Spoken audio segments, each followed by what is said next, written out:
Welcome back to Grammar Grade 10. This is Unit 5, Lesson 36, and today we meet the three perfect tenses: present perfect, past perfect, and future perfect. That word perfect doesn't mean flawless. It means finished, completed.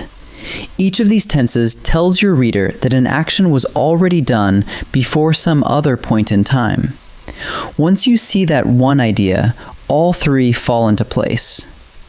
Let's start with the recipe, because all three perfect tenses share it.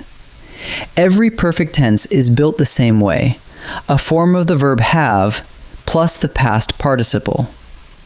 You met the past participle in our recent work on principal parts. It's the form you'd use after have, like finished, driven, or spoken. So have or has plus finished gives you the present perfect. Had plus finished gives you the past perfect. Will have plus finished gives you the future perfect. Look closely and you'll notice something lovely. The participle never changes. Only the have part changes. Master that and you're most of the way there. First up, the present perfect. Use have or has with the past participle. It does two jobs. Job 1, it names an action completed at some indefinite time in the past. She has finished the report. When did she finish? We don't say, and we don't care. The point is that it's done. Job 2, it names an action that began in the past and is still continuing right now. They have lived here for years. They moved in years ago, and they're still living here today. Notice what links both jobs. The present perfect always keeps one foot in the present. The action is finished or ongoing, but it's tied to right now. Next, the past perfect. Use had with the past participle. This one does a single, very useful job. It shows that one past action was completed before another past action began. Listen.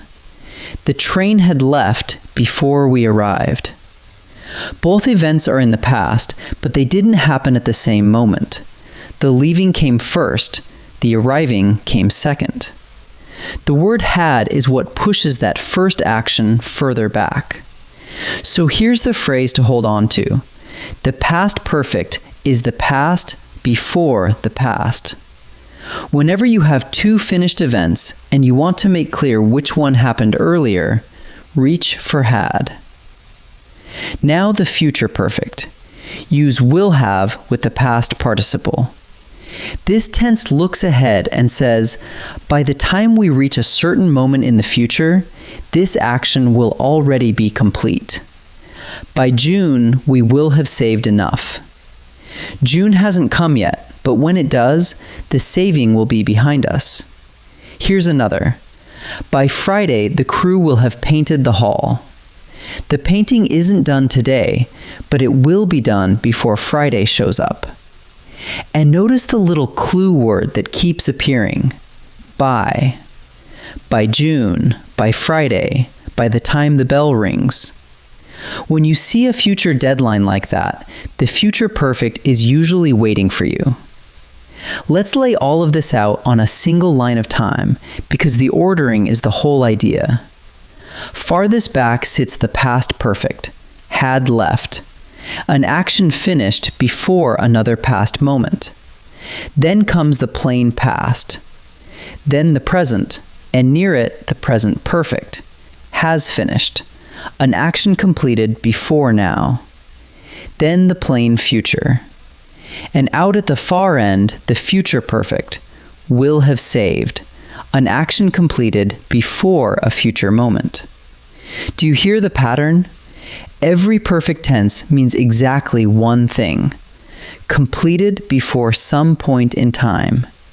Change which point, and you change which perfect tense you need. Let me show you how much work that little word had is doing. Sentence 1. The bell rang and the students left. Two plain past verbs, and we read them in order. The bell rings, then the students go. Now watch what one word changes.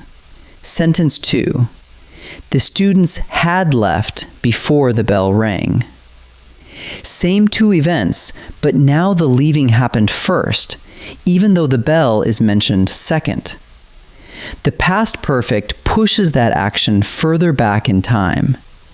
That's the power here. Had lets you tell events out of order and still keep your reader perfectly clear about what happened first. Let's turn the lesson into a quick check you can run on any sentence. Step 1. Spot the helper. Have, has, had, or will have, sitting in front of a past participle. That tells you a perfect tense is on the table. Step 2. Ask. Completed before now? Then it's present perfect with have or has. Step 3. Completed before another past event? That's past perfect with had. Step 4. Completed before a future time? That's future perfect with will have.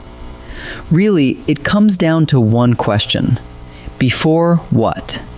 Answer that and the tense picks itself. Ready to practice? In this first set, I'll give you a sentence with a perfect tense in it. Look at the helping verb. Ask yourself before what and name the tense. Pause the video and choose before I reveal each answer. The puppy has grown 2 inches this month. The helper is has, paired with the participle grown. And the growing started earlier and reaches right up to today. That's the present perfect. By spring, the ice will have melted from the pond. The helper is will have, and the melting finishes before a future moment, spring. That deadline word by is your clue. This one is the future perfect. Nina had studied the map before the hike began. The helper is had, and the studying was complete before another past event, the hike. Past before the past, so this is the past perfect. Now let's build the verbs ourselves.